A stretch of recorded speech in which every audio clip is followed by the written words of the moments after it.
Você saiu da Rússia, conseguiu cidadania, visto de residência, anda por cidades americanas e europeias, seus filhos estão aprendendo um novo idioma, cultura e tudo mais.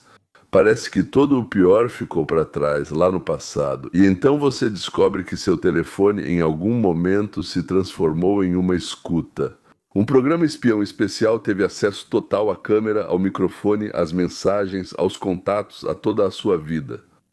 Assim, em 2023, hackers invadiram o telefone de Galina Timchenko, diretora do jornal Medusa, quando ela estava em Berlim em uma reunião com outros jornalistas independentes. As autoridades russas estão pressionando cada vez mais aqueles que foram embora através dos parentes que ficaram no país.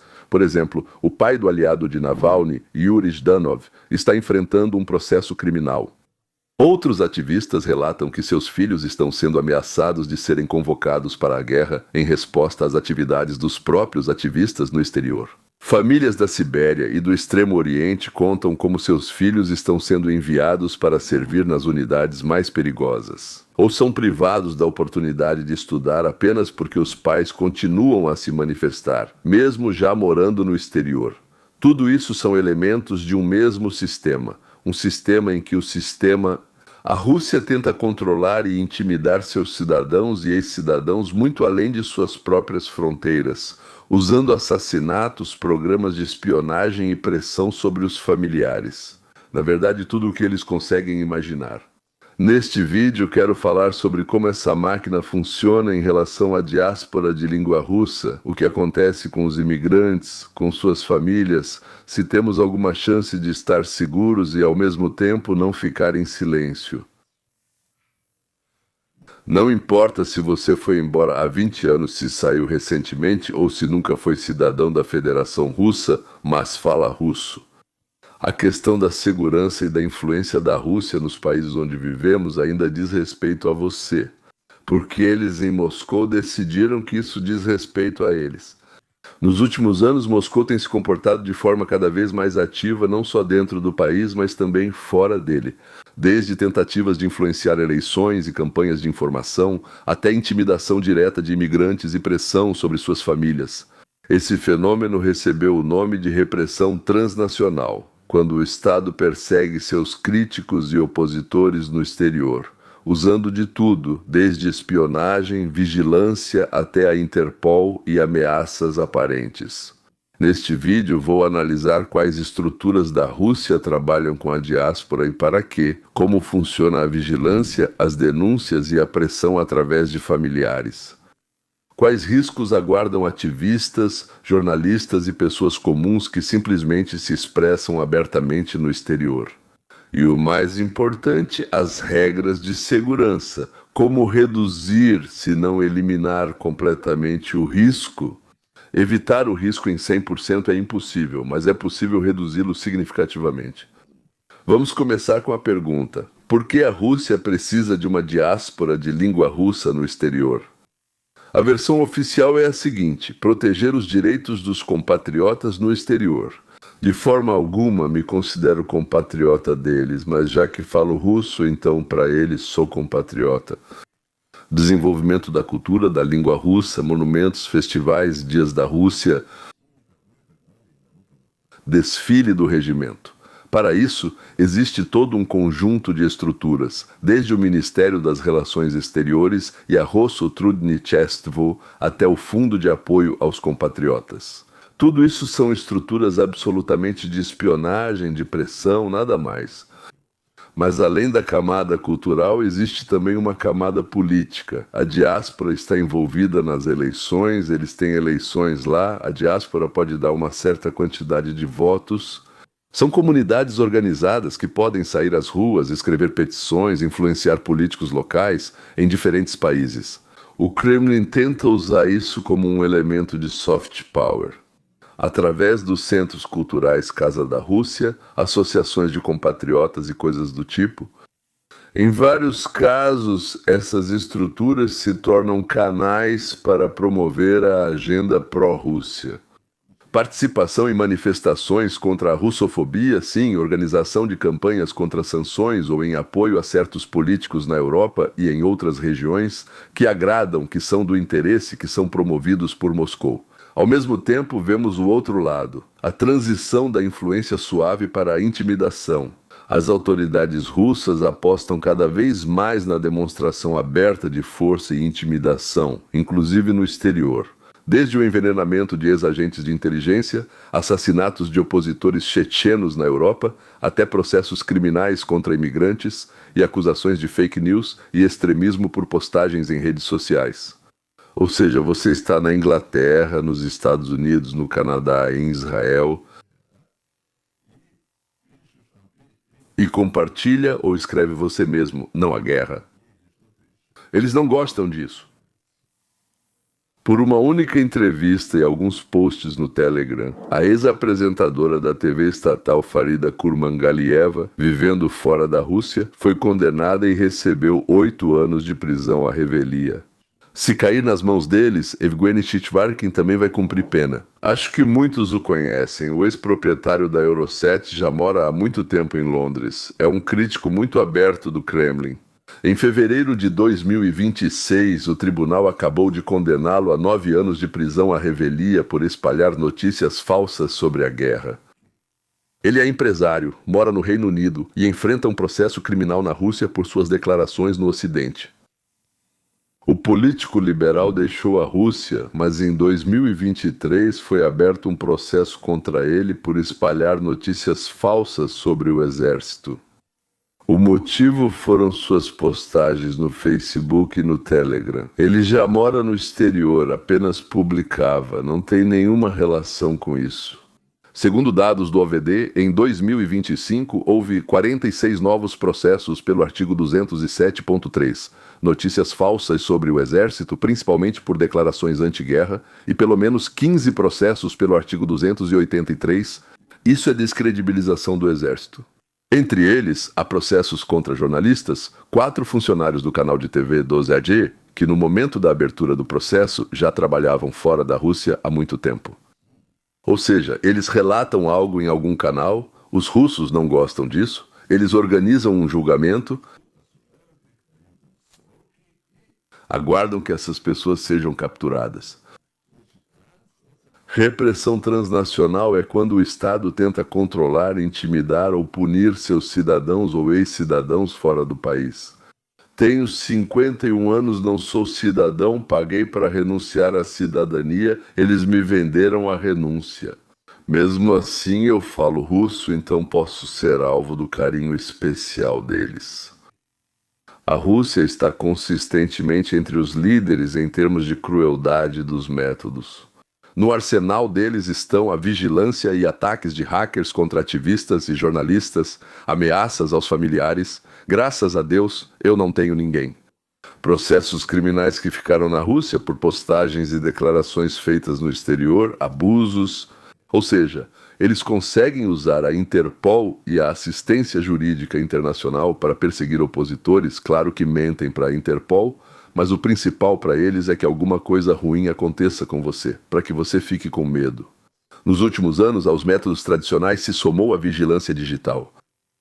Grupos de pesquisa documentam casos de uso de softwares espiões comerciais contra jornalistas e ativistas de língua russa na Europa. Em uma das investigações, foram identificados pelo menos 7 casos de infecção de celulares de jornalistas e ativistas russos e bielorrussos da oposição que vivem na Europa por software espião. Pegasus, ou seja, aquele mesmo que já esteve envolvido em vários escândalos. Ataques desse tipo permitem que os criminosos leiam mensagens, acessem contatos, microfone e câmera, transformando o telefone, na prática, em uma escuta de bolso. Para pessoas que já estão sob ameaça, isso é um golpe na segurança pessoal e na segurança de suas fontes. Eles caçam aqueles que lhes fornecem informações. Uma das ferramentas mais dolorosas é a pressão através dos familiares, da fronteira. E aqueles que se opõem à guerra e ao regime cada vez mais enfrentam situações em que policiais vão até seus pais, irmãos, amigos, até mesmo na Rússia, os chamam para conversas e ameaçam com processos criminais. Ou simplesmente a perda do emprego para o resto da vida. Eles levaram meus parentes para a guerra. É assim que descreve o que está acontecendo uma das ativistas que saiu da Sibéria, mas deixou a família na Rússia.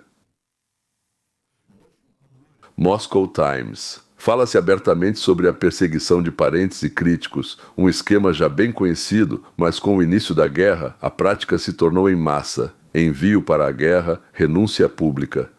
Convocações para conversas, buscas, ameaças de violência sexual.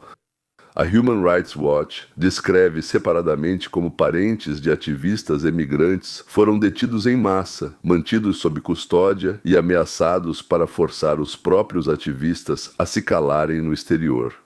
Isso cria um sentimento constante de culpa e um conflito interno. Devo continuar minha atividade pública se meus entes queridos pagam o preço por isso? Diversos ativistas afirmam que o receio pelo bem-estar de suas famílias os levou a diminuir suas atividades ou até deixar o espaço público.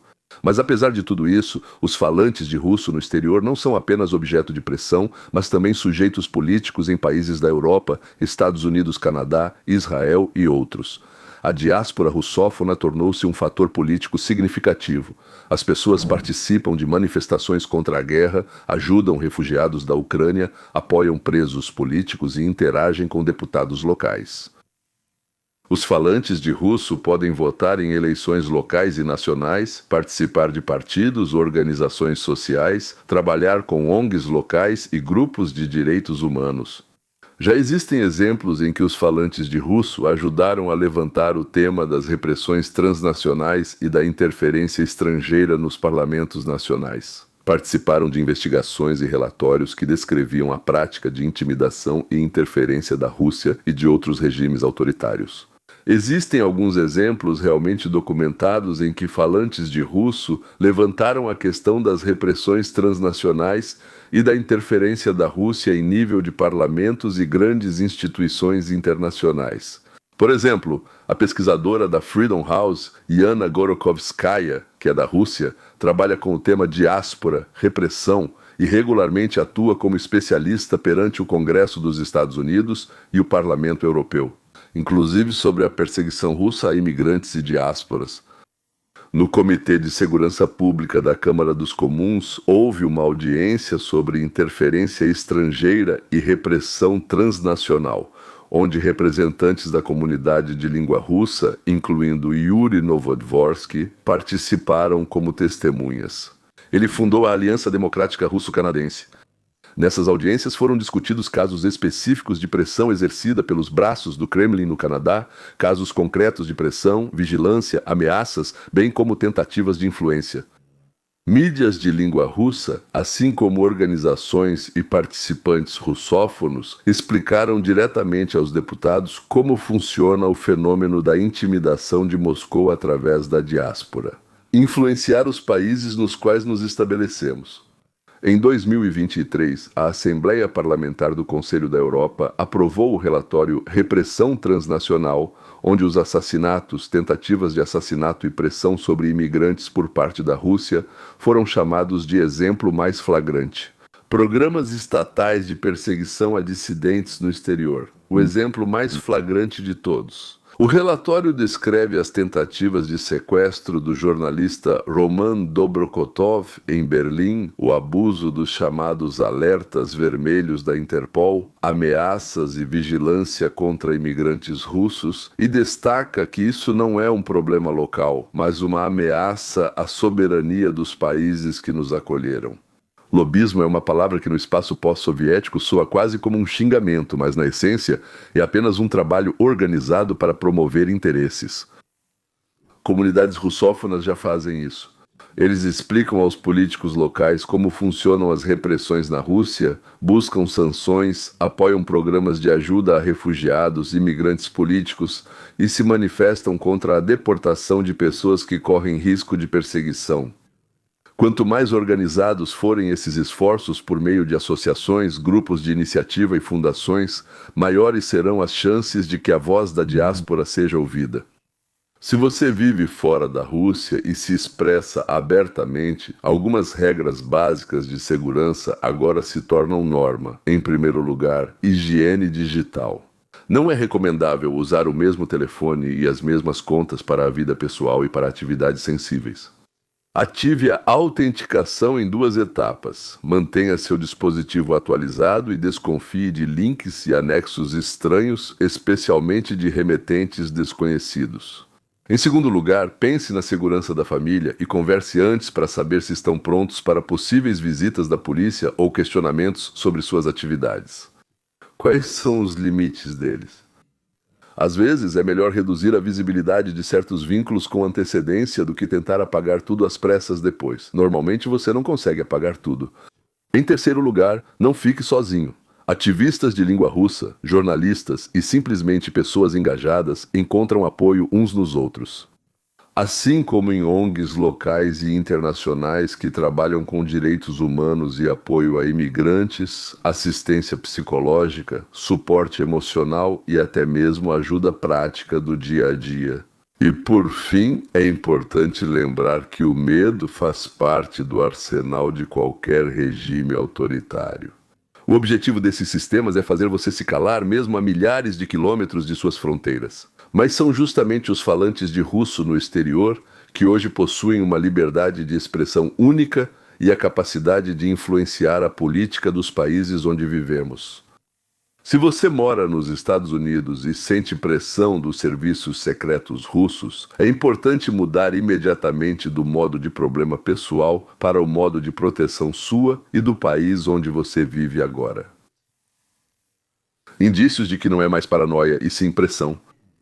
Isso acontece quando pessoas ligam ou escrevem para você, se passando por funcionários do consulado, jornalistas, antigos conhecidos dessas estruturas e insinuam que você não deveria se manifestar publicamente dessa forma.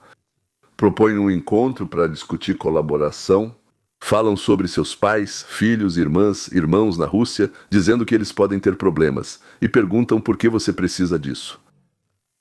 Chantageiam com assuntos antigos, material comprometedor, serviço militar, tentam te intimidar como imigrante nesse momento. O principal erro é fingir que nada aconteceu, pensar eu não quero problemas e simplesmente apagar a mensagem. Pelo contrário, é preciso registrar tudo, não discutir e nem concordar. Não precisa se justificar, explicar sua posição ou manter conversas longas. Qualquer diálogo dá à outra parte a oportunidade de pressionar ainda mais, pegar você em contradição, usar suas respostas como prova de qualquer coisa. O cenário mínimo e seguro. Não clique em links, não abra arquivos, não aceite convites para encontros ou para conversar em um café. Se a conversa já começou, termine-a de forma neutra, sem conflitos, mas mantendo todas as provas.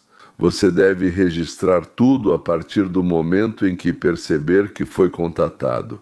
Sua tarefa é montar uma pasta de provas, capturas de tela de todas as mensagens, e-mails, chats, fotos da tela, se necessário. Anote datas, horários, números de telefone, links para perfis. Se houve uma ligação, faça uma anotação sobre quem disse o que e quais foram as ameaças feitas. Tudo isso será útil. Se você decidir procurar as autoridades americanas ou um advogado, isso é considerado prova nos Estados Unidos. Eles vão verificar tudo de qualquer forma, e sem provas será apenas a sua palavra contra a deles.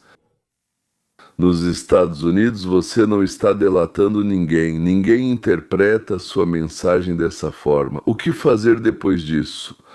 Do ponto de vista de qualquer órgão dos Estados Unidos, para proteger seu novo país de serviços secretos estrangeiros, você deve entrar em contato com as autoridades federais. Nos Estados Unidos, intimidações de imigrantes por estrangeiros são consideradas uma séria ameaça à segurança. Você pode entrar em contato com a delegacia local dos órgãos federais de segurança online por telefone ou pessoalmente. Em uma situação de emergência, ligue para o 911. Em uma situação de emergência, diga imediatamente que você teme pressão de um governo estrangeiro. Frases que você pode usar são: acredito que estou sendo alvo de agentes de um governo estrangeiro, ou estou preocupado com repressão transnacional e ameaças contra mim e minha família. Quando você for à reunião, leve todos os materiais com você: pasta, pendrive, capturas de tela, mensagens, números de telefone, nomes, prints, perfis, gravação de chamadas. Se houve, pode-se entender que você tem direitos, e também perante as autoridades americanas. A estratégia básica é contar calmamente o que aconteceu e entregar todos os materiais. Se você se sentir inseguro, diga diretamente: prefiro falar com um advogado antes de responder perguntas detalhadas. Você tem direito a um advogado e direito de não responder às perguntas se não estiver pronto, e isso é uma prática normal. Isso não parece suspeito, pelo contrário, mostra que você entende seus direitos. É difícil e perigoso passar por essas situações sozinho. Vale a pena procurar um advogado de imigração ou de direitos humanos através do Local Legal Aid ou da ACLU, ou organizações que ajudam refugiados e dissidentes a entrar em contato com ONGs que trabalham com direitos humanos e proteção de imigrantes, vítimas de perseguição. Se você for refugiado, informe isso ao seu advogado ou à organização que acompanhou o seu caso. A pressão dos serviços secretos reforça os argumentos sobre a perseguição. Isso pode ajudá-los a obter todos os documentos americanos mais rapidamente. A questão mais delicada, claro, são algumas coisas práticas na Rússia. Converse com eles antecipadamente sobre como vão reagir a visitas e ligações das autoridades. O principal é que isso não seja um choque para eles. Não divulgue dados pessoais desnecessários sobre seus familiares publicamente, especialmente ligados à sua atividade. Pense em quais conversas de chat podem expô-los. Às vezes é melhor mudar para canais de comunicação mais seguros por questões de segurança. Separe sua vida pessoal da vida ativista em contas e dispositivos diferentes. Use a autenticação de 2 fatores. Mantenha o sistema e os aplicativos atualizados. Não instale softwares de fontes desconhecidas e trate cada anexo ou link inesperado como potencialmente malicioso, principalmente se você for uma pessoa pública. O principal é não ficar em silêncio. O principal é não se calar e não se fechar. O objetivo é sempre que você se assuste, se esconda e pare de falar. É isso que eles querem, que você se cale. A melhor estratégia é não ficar sozinho. Comunique-se com outros falantes de russo, com ativistas locais, com jornalistas, com ONGs. Se necessário, conte sua história anonimamente para defensores dos direitos humanos ou para a mídia. A exposição pública, por mais estranho que pareça, muitas vezes protege melhor do que o silêncio. Eu acho que a exposição pública não protege só muitas vezes, na verdade quase sempre, ou praticamente sempre. Tudo o que consigo pensar é que a exposição pública protege. Por isso recomendo muito para vocês. Eu, pessoalmente, não passei por isso. Houve algumas tentativas estranhas, mas eu me lembro de tudo isso, naturalmente, e outras coisas. Eu não respondia, não reagia de forma alguma. Houve uma tentativa meio estranha, eu nem entendi de onde veio, sabe? Pensei que fosse de uma fonte, mas era outra totalmente diferente. Comecei a conversar, mas ao notar algo estranho, ficou mais fácil para mim. Eu fiz um programa sobre isso, né? Ou seja, e imediatamente parou, na hora, parou de vez. Eu entendo que a maioria de vocês não pode fazer programas, de qualquer forma. Tornar isso conhecido, colocar isso com os dados, com todos os telefones, com tudo o que vocês descobriram, com capturas de tela e coisas do tipo, colocar no seu Facebook ou YouTube. É um pouco para isso. No X, no Telegram, no Instagram. Telegram provavelmente é russo, Instagram para todos os outros. Então, senhores, primeiro vem o choque. Você começa a temer por si mesmo, a temer por seus entes queridos aqui, a temer por seus entes queridos lá. Mas quando de cara limpa olham para isso, eles desistem. Eles também não querem ser arrancados como uvas passas de um pão doce e jogados de volta na lixeira deles que fica em algum lugar da região de Moscou. Que horror, que país, que horror de país. Ou seja, o Irã e esses provavelmente mais sobre a China, não sei, talvez a China também, mas o Irã e a Rússia são simplesmente um tipo de lugar de canalhas, um desastre nojento. Até logo.